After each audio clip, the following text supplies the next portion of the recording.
করেন। এটা কেন্দ্র সরকারের বড় দুর্নীতি একটা। এই যে দেখুন মরচে পড়া রড কমা সিমেন্ট দিয়ে যেভাবে কাজ হচ্ছে আপনারা দেখতেই পাচ্ছেন যে 2টার সময় ঢালাই করেছে, 3টার সময় ভেঙে পড়েছে। হাতি পারাপারের জন্য জাতীয় সড়কের উপর তৈরি হচ্ছিল এলিফ্যান্ট করিডোর ব্রিজ। ঢালাইয়ের কয়েক ঘন্টার মধ্যে রহস্যজনকভাবে ধসে পড়ল নির্মীয়মান বিশাল ব্রিজ। বাংলার বিধানসভা ভোটের দ্বিতীয় দিনেই ঘটনাকে কেন্দ্র করে তৈরি হয়েছে রাজনৈতিক চাপানোত্তর। ঘটনাটি ঘটেছে পশ্চিম মেদিনীপুর ও ঝাড়গ্রামের সীমান্তে গুপ্তমনির কাছে NH-49-এর উপর।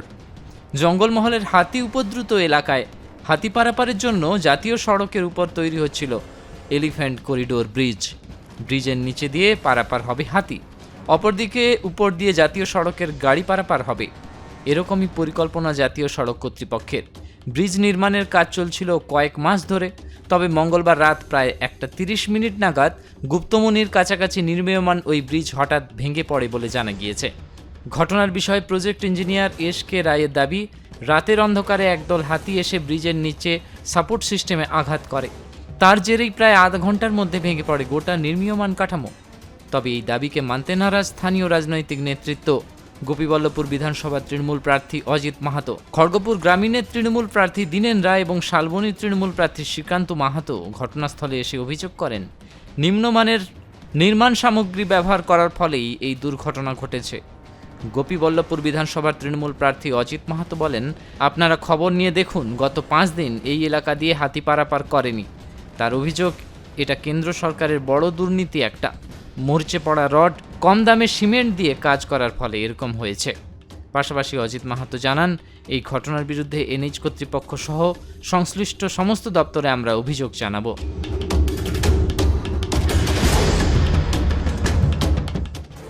গুপ্তমনি থেকে সৌম্য নাদকের রিপোর্ট, সানন্দা নিউজ।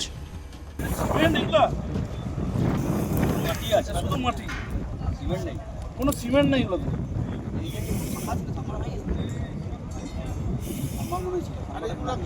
আটের রড না কত রড এগুলি কি থাম্বা ছিল মিলান নেই এখানে দুই মিলান একটা সিমেন্ট নাই দেখ সব পাথরগুলো আলাদা আলাদা কমা সিমেন্ট দিয়ে যেভাবে কাজ হচ্ছে আপনারা দেখতেই পাচ্ছেন যে 2টার সময় ঢালাই করেছে, 3টার সময় ভেঙে পড়েছে। বহু মানুষের প্রাণে বেঁচে গেছে, কারণ সামনেই মা গুপ্তমনির মন্দির আছে।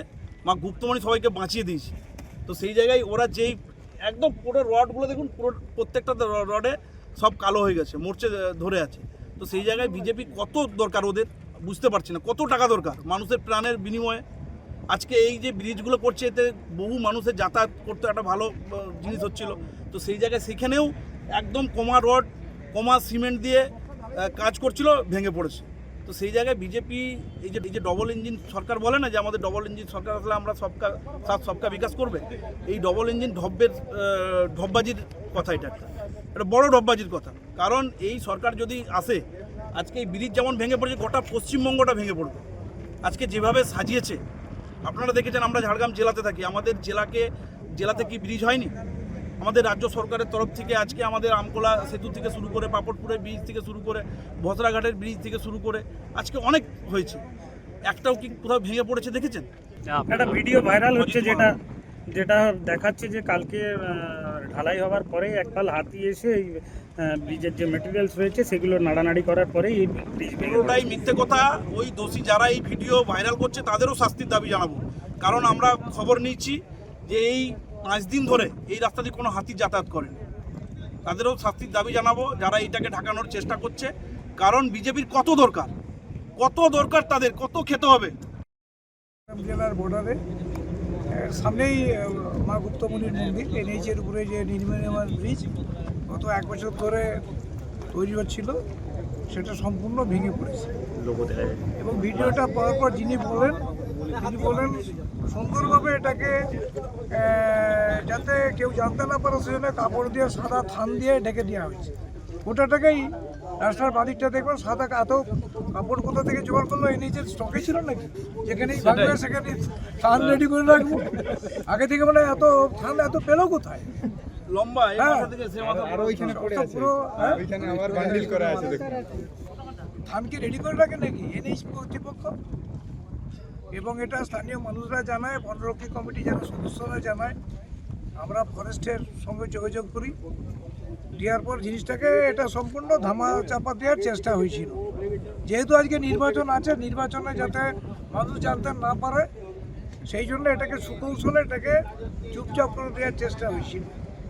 তা আমরা খবর পেয়ে অজিত মাহাতোর সঙ্গে যোগাযোগ করি, আমরা জানি না লোকেশনটা অ্যাকচুয়ালি কী, কেউ বলছে পশ্চিম মেদিনীপুর, কেউ বলছে ঝাড়গ্রাম এনএইচটা। পরে জানলাম এটা পশ্চিম মেদিনীপুর এবং ঝাড়গ্রাম জেলার বর্ডারে, একদিকে মুক্তমণি অপরদিকে খেমাশুলির মিডল পোস্টে এই সেতুটা নির্মাণ হচ্ছে। কিন্তু যেটা আমরা খবর পেলাম যে আপনি দেখুন যে মেটেরিয়ালসগুলো সবই জং ধরা, মানে একটা নিম্নমানের পাইপ, নিম্নমানের স্ট্রাকচার, যেগুলো দাঁড় করানো হয়েছিল সেগুলো খুব নিম্নমানের, এবং প্রপারলি এটা মনিটরিংও হয়। মানে অ্যাকচুয়ালি প্রপার যারা সিনিয়র ইঞ্জিনিয়ার যাদের দায়িত্ব তারা মনে হয় ভিজিটও করেনি। এটা কোনো নিম্নমানের ঠিকাদার যারা পার্টিকে, বিজেপি পার্টিকে ম্যানেজ করে তারা এই কন্ট্রাক্টটা পেয়েছিল বলে আমাদের ধারণা, যার জন্য তাদের গুণগত তাদের সে ক্যাপাসিটি নেই এই ধরনের বীজ করতে গেলে কী ধরনের প্রোটেকশন বা আগে নেওয়া উচিত। এবং তারা নিম্নমানের সিমেন্ট, নিম্নমানের কুটি, নিম্নমানের বালি, নিম্নমানের রড, নিম্নমানের যেগুলো সাপোর্ট পিলার, সেগুলো সবই মুছে পড়া, জং ধরা জিনিস দিয়ে তৈরি করছিল।